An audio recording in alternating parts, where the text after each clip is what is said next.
سلام دوستای خوبم، به کانال نانولوژی کیچن خوش اومدید.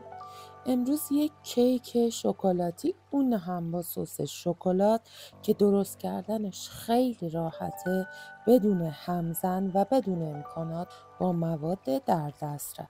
این کیک شکلاتی رو میتونید درست کنید، به عنوان صبحانه و عصرانه استفاده کنید. حتی میتونید درست کنید برای دوستت هم هدیه ببرید. طعم شکلات همیشه طعم برنده است. بریم که این کیک رو درست کنیم. آرد رو حتما الک میکنیم.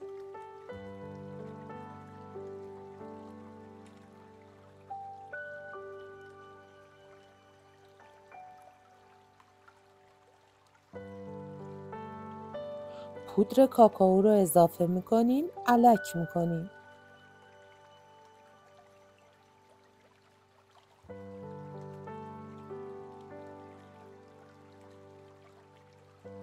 شکر رو اضافه کن.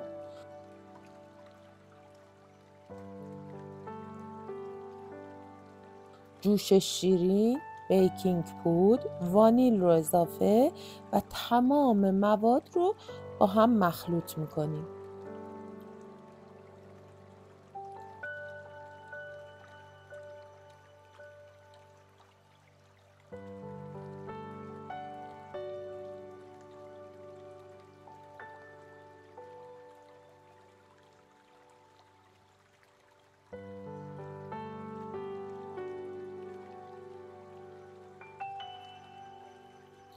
آب، شیر، روغن، تخم مرغ رو توی ظرف جداگانه با هم مخلوط میکنیم. هم میزنیم تا تخم مرغ از لختگی خارج بشه، تمام مواد با هم مخلوط بشه.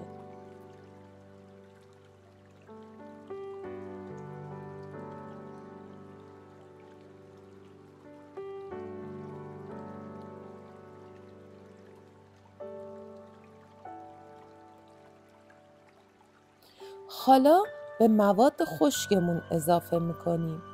با لیسک هم میزنیم تا کاملا همه مواد با هم مخلوط بشه.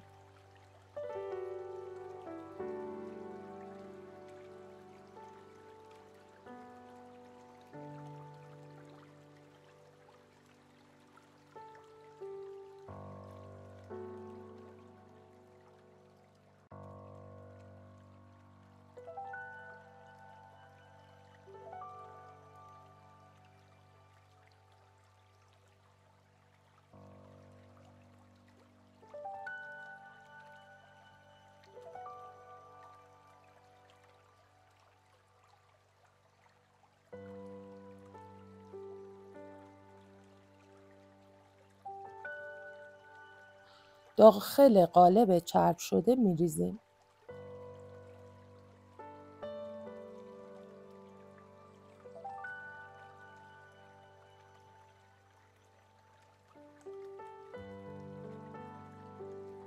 دمای فرن 180 درجه، مدت 40 تا 45 دقیقه. برای سس شکلات، شکر، پودر کاکائو، شیر، روغن رو با هم مخلوط میکنیم. هم میزنیم تا شکر داخل مواد حل بشه و مایع یک دستی به وجود بیاد. حالا موادمون رو داخل یخچال قرار میدیم. کیکمون که کاملا خنک شد، با چاقو چند تا سوراخ میکنیم. کمی سس شکلات خنک رو روی کیک میریزیم. وقتی سس جذب کیک شد، به ظرف مورد نظر انتقال میدیم. کیک رو تزیینش میکنیم با هر چی دوست داریم. این هم کیک شکلاتی با سس شکلات. شکلات همیشه طعم دلخواه و لذیذ و طعم برنده که همه دوستش دارن، مخصوصاً بچه‌ها.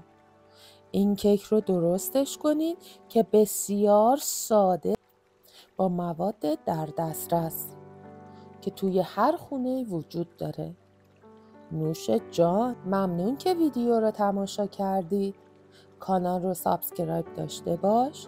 کلی آموزش های جذاب براتون دارم.